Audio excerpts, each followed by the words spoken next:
Binge audio.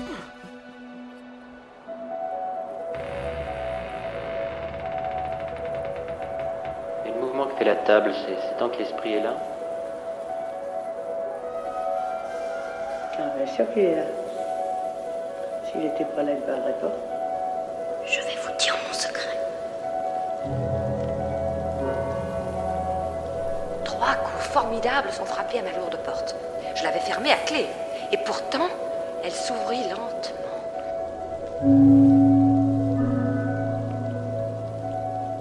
Écoute, tu vas rire, mais j'ai l'impression que papa est à côté de moi et veut me parler. Et ça, beaucoup de gens ressentent la présence de quelqu'un.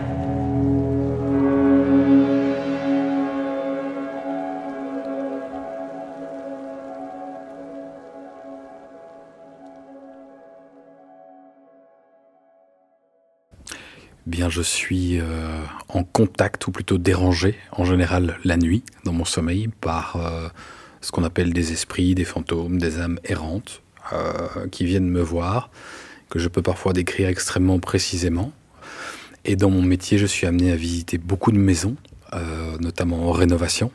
Et là, il m'arrive de faire des rencontres aussi de ce type-là, ou carrément avoir ce que j'appelle moi un pompage d'énergie. C'est-à-dire que si l'entité qui est là a besoin d'énergie, elle va se servir chez moi, comme si vous branchiez votre téléphone. Et ça m'est déjà arrivé à quelques reprises d'avoir carrément le visage qui tombe, qui pend, comme si ça se liquéfiait, si on veut, avec une fatigue mais monumentale. Faut pas me bercer, quoi. Voilà un peu la chose qui m'arrive.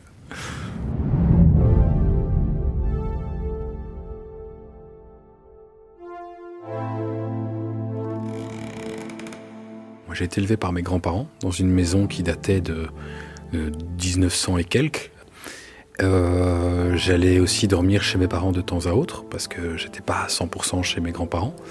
Mais que ce soit dans l'une ou dans l'autre, la nuit, le soir, dormir était vraiment extrêmement compliqué. J'ai toujours pleuré, eu peur. J'avais une tristesse gigantesque qui m'envahissait. Il y avait de temps en temps des flashs qui pouvaient apparaître. Donc j'appelle ça moi le flash de vision périphérique. Je voyais quelqu'un en haut d'un palier par exemple, qui passait. Donc comme une ombre qui passe. Quand elles passent, elles ont toujours une forme humaine, de loin. On les distingue, et il y en a 2 types. Il y a des formes claires et des formes foncées.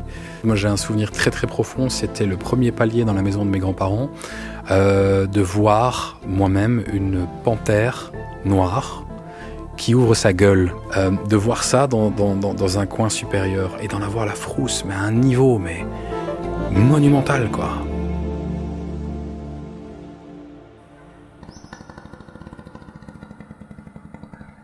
Alors au départ, comment est-ce que je prends ça ? C'est un peu compliqué parce que quand on est tout petit, on ne sait pas mettre des mots dessus. Moi, de mon côté, c'est juste de la peur et alors de l'incompréhension et surtout un manque de traitement de cette peur, de cette crainte et de prise au sérieux par de l'amour, de la tendresse. Quand on dit « Ouais, mais allez, ouais, c'est bon, arrête un peu tes bêtises, ça suffit, tu es un grand maintenant. » Mon grand-père était expert comptable, alors plus cartésien que ça, tu meurs. Personne ne m'aide, c'est zéro, il n'y a rien du tout. Bah oui, je cherchais de l'aide, je cherchais à en discuter avec des gens, et on se sent seul et on se sent bête. Parce qu'on se dit à un moment, ouais, ils ne me croient pas, ils ne reviennent pas vers moi avec quelque chose de tangible pour m'aider à comprendre la chose. Ben on vit avec, et surtout on se tait. Parce que on vous croit quand même pas, alors autant pas perdre son temps. Ça va vous paraître débile, mais moi à l'époque c'était le début des pistolets à billes. J'avais un pistolet à billes chargé sur ma table de nuit. Je me sentais en sécurité. J'avais mon flingue. Je me rassurais comme ça, en fait.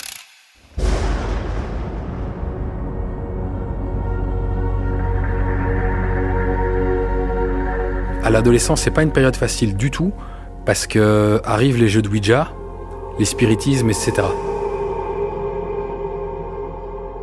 Alors j'ai un de mes tout bons amis dont le papa malheureusement a un cancer du cerveau. Et malheureusement il finit par décéder chez lui, dans son salon. Et un jour, quelques mois après, on est chez lui. Et si vous voulez, chez lui, il y a un escalier en colimaçon en bois. À chaque fois qu'on monte dessus, ça fait un bruit du feu de Dieu. Et on est en haut sur l'ordinateur. Et on entend quelqu'un qui monte dans l'escalier.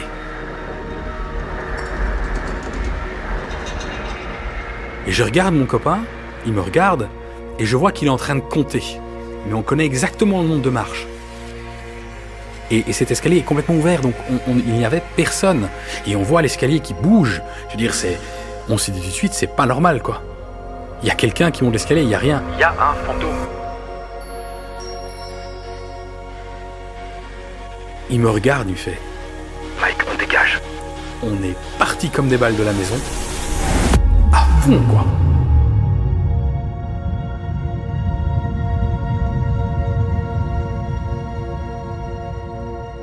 Et en fait, sa copine était dans un mouvement de jeunesse. Et on est allé à ce mouvement de jeunesse. Sa copine était en train d'embrasser un autre gars. On s'est dit après, mais en fait, il nous a prévenus. Il t'a prévenu.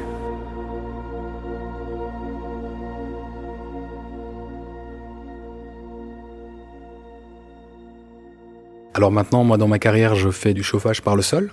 Et donc, je suis amené à visiter énormément de maisons.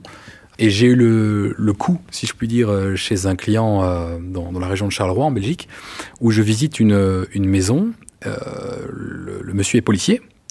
La dame, je ne sais plus ce qu'elle faisait, mais elle était enceinte jusqu'aux yeux. Et en montant à l'étage, j'ai un pressentiment, en montant dans cet escalier, que la chambre devant moi, il y a un truc qui cloche. Je rentre dans cette chambre, douleur dans la nuque, mais un truc de fou. Je sors de cette chambre, je passe dans la chambre d'à côté, rien. La douleur, ça me nuise. Je fais mon mesurage et je veux en avoir le cœur net, je veux creuser, je retourne dans cette chambre. Et là, boum, en avant, ça reprend, douleur vraiment dans le bas du crâne. Et là, pour une fois, je ne sais pas, dans ma tête, j'ai un prénom et je note Robert dans mon carnet. Je descends, je dépose ce carnet sur la table, je discute avec d'abord Mickaël, l'agent de police, en lui disant voilà, Mickaël, est-ce que tu te sens bien dans cette maison? Et lui, il tique tout de suite, quoi. Il me regarde, il me fait non. Il dit mais je dis, l'ancien propriétaire, est-ce qu'il est encore vivant ou pas et tout? Il me dit bah oui, il est au home avec sa femme, ok. Et arrive la fille de ce propriétaire-là avec son compagnon. Et il rentre et on discute et tout. Et ce monsieur me dit « Ah oui, moi j'ai rénové des maisons et tout ça. » Et j'embraye.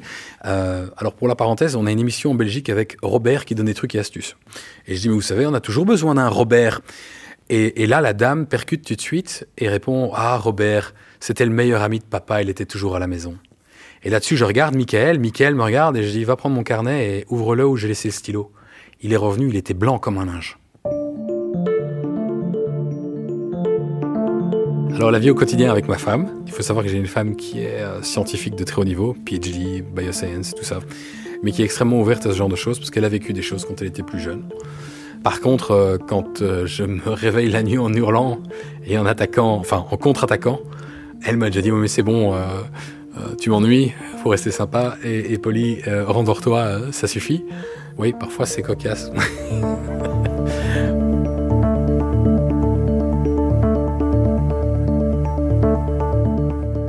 Je sais pas vous expliquer, c'est une montée d'adrénaline gigantesque, le cœur bat à fond la caisse, il me faut vraiment presque une demi-heure pour calmer le truc. C'est totalement stupide parce qu'il n'y a rien, en fait, il n'y a rien. Oui, elle se réveille en sursaut, oui, ça n'est pas agréable, oui, parfois je me fais engueuler. Et elle me dit calme-toi, c'est bien, tout va bien, tu es avec moi. Et à partir du moment où elle me touche, je la regarde, ça descend direct, quoi. C'est vraiment, il y a comme un switch.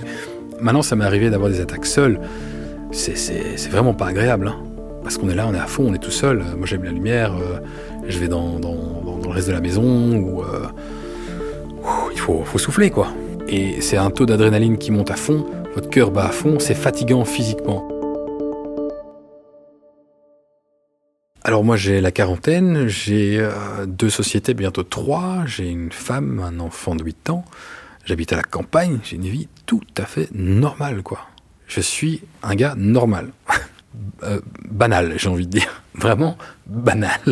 Moi il y a vraiment eu une remise en question, parce que je me suis demandé pourquoi, et pourquoi moi ? Pourquoi est-ce qu'on vient, moi, m'emmerder, en fait? Mais parce que j'ai rien demandé à personne, moi. Moi, j'y suis pour rien. Au début, et encore maintenant, j'en suis victime.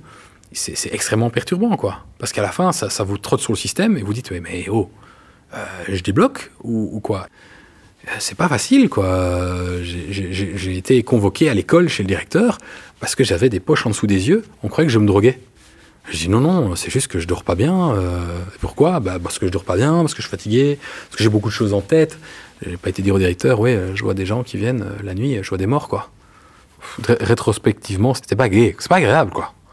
Mais se dire être fou, malheureusement, non. Ou heureusement, peut-être.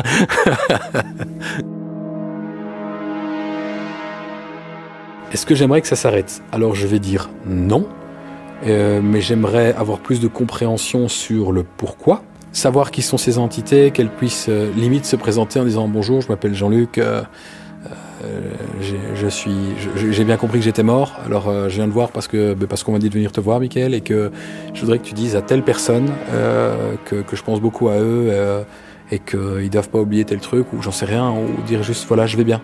Parce qu'actuellement, je les vois, ils ne me parlent pas, je ne les entends pas.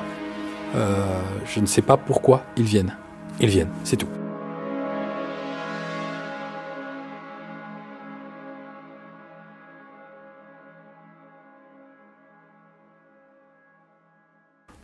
C'est pas facile, c'est pas agréable, mais tôt ou tard, sur son chemin, on croise des gens avec qui on peut en parler. Et c'est ce que j'essaye d'étudier avec le CIRCE, où là, je suis suivi par une personne depuis une petite année maintenant. Alors, le CIRCE, c'est un centre de recherche sur tout ce qui est phénomènes paranormaux, où j'ai pu, sur le site internet, tout simplement remplir un formulaire en expliquant, je m'appelle Mickaël, j'ai la quarantaine, voilà ce qui m'arrive depuis tout petit, voilà ce qui m'est arrivé après, voilà ce qui m'arrive maintenant, voilà comment je le vis. Et c'était surtout, en fait, un appel à l'aide. Parce que y a rien, en fait. Il y a rien derrière. Il y a personne qui est là pour vous aider, pour vous dire, bah oui, ou alors on vous dit, ouais, tu fabules, oui, arrête tes bêtises. mais là, j'ai trouvé une oreille attentive parce que le lendemain, j'ai une réponse. Et ils m'ont dit, non, vous n'êtes pas tout seul.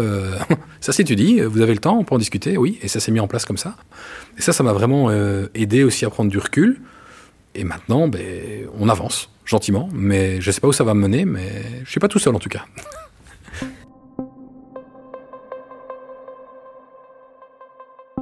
Je suis pas du tout tourné vers une religion quelconque. Par contre, oui, j'évite les hôpitaux. Pourquoi? Parce qu'on n'est pas tout seul, tiens. Il y a des ressentis, il y a des halls où on passe, ou une chambre ou autre, on se dit, ça va pas, quoi. Ça va pas.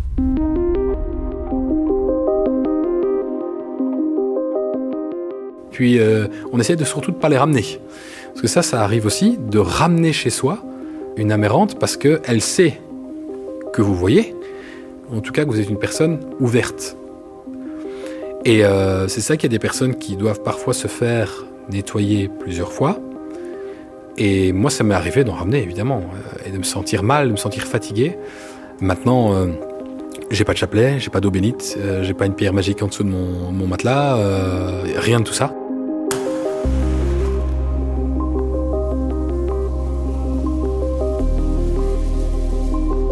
J'ai une personne qui utilise un rituel où elle a du sel, du feu sous forme de bougie et de l'eau. J'ai une autre personne qui utilise, elle, une prière spécifique où elle dit qu'elle travaille avec un saint. Et quand elle effectue ce travail-là, elle doit aussi avoir l'autorisation de le faire. Pour moi, perso, de toute façon, c'est clair qu'il y a autre chose. Ça ne s'arrête pas quand votre cœur s'arrête de battre.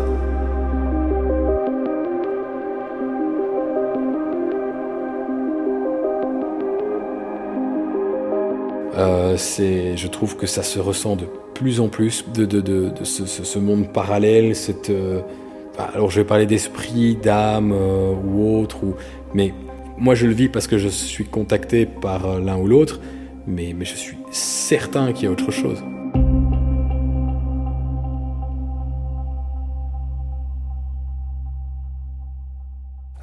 J'ai peur de mourir, je veux être là pour ma fille, je veux être là pour ma femme, ma famille, mes entreprises, mais je veux dire, même si je sais qu'il y a autre chose derrière, j'ai pas envie d'aller voir, quoi. Maintenant, ma grand-mère a eu des accidents, je dis bien des accidents cardiaques. Elle a été réanimée 150 fois. Oui, on l'a appelée la miraculée du service.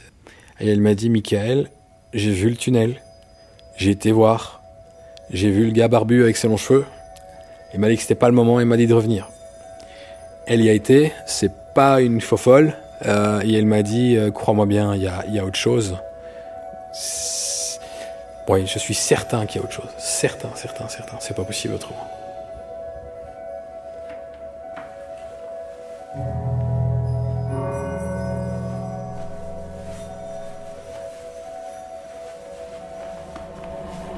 Après la pluie est un podcast de Binge Audio.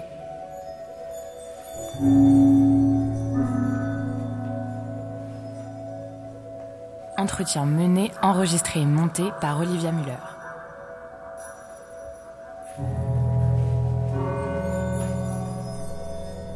Réalisation, Paul Berthiaud. Production, Naomi Titi. Coordination éditoriale, David Cardin.